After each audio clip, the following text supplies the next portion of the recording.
দেওয়ার মধ্য দিয়ে এই যে লড়াই, এই লড়াই আরো তীব্র হলো, স্বীকৃতি পেল। আমরা আশাবাদী আগামী লড়াইতেও অন্য লয়ারদের সাথে সাথে কর্মচারী পরিষদ, পিএস পাটিওয়ালা এবং আরো যাকে যাকে দরকার সাথে নিয়ে সর্বোচ্চ আইনি লড়াইতে তাদের সর্বোচ্চ শক্তি প্রয়োগ করে যুক্তি তর্ক বিচার বিশ্লেষণ করে আমরা মহামান্য সুপ্রিম কোর্টের বিচারপতিদ্বয়ের কাছে আমাদের দাবি যা অনেকটাই পূরণ হলো, বাকিটাও আমরা আদায় করে দিতে পারবো। 100% কেন্দ্রীয় হারে মহার্ঘ ভাতা দেওয়া এবং এরিয়ার দেওয়া ইনক্লুডিং পেনশনার্স, এই লড়াই আমাদের জারি থাকবে। আমরা আজকে সেই কারণে আপনাদের মাধ্যমে এই লড়াইয়ের কথা রাজ্যের সর্বস্তরের মানুষকে জানালাম।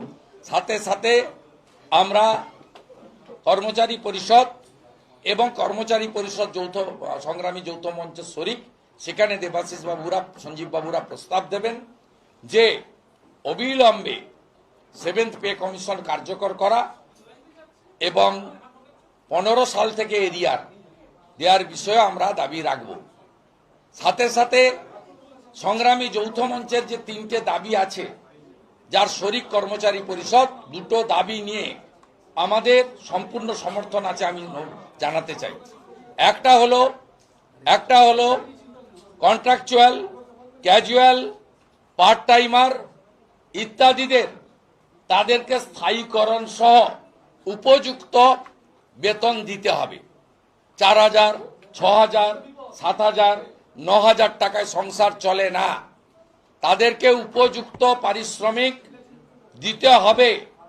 অন্য রাজ্যে যদি আশাকর্মী 10,000 পায়, অন্য রাজ্যে যদি আইসিডিএস কর্মী 15,000 পায়, অন্য রাজ্যে যদি পার্ট টাইমাররা 40,000 টাকা পায়, অন্য রাজ্যে যদি কন্ট্রাকচুয়ালদেরকে রেগুলারাইজ করা হয় উড়িষ্যাতে, আসামে, তাহলে এই রাজ্যে কেন হবে না? এ দাবি আমাদের সমর্থন থাকলো। তৃতীয় দাবি, অবিলম্বে প্রায় 6 লক্ষের বেশি রাজ্য সরকারের ভ্যাকেন্সি ফাঁকা পড়ে আছে, অবিলম্বে এটা পূরণ করতে হবে। এ দাবির প্রতি আমাদের সমর্থন থাকলো। সাথে সাথে ওবিসি নিয়ে যে জট এরা তৈরি করেছেন, সেই ওবিসি জট নিরসনের দায়িত্ব রাজ্য সরকারকে নিয়ে অবৈধ ওবিসিদের বাদ দিয়ে অবিলম্বে আগামী 6 মাসের মধ্যে 6 লক্ষ যে ভ্যাকেন্সি ফাঁকা রয়েছে পূরণ করতে হবে। কারণ বেকার যুবক যুবতীরা তারা আজকে পশ্চিমবঙ্গে মেধাযুক্ত হয়েও তাদের বর্তমান এবং ভবিষ্যৎ অন্ধকারাচ্ছন্ন করেছেন এই মুখ্যমন্ত্রী।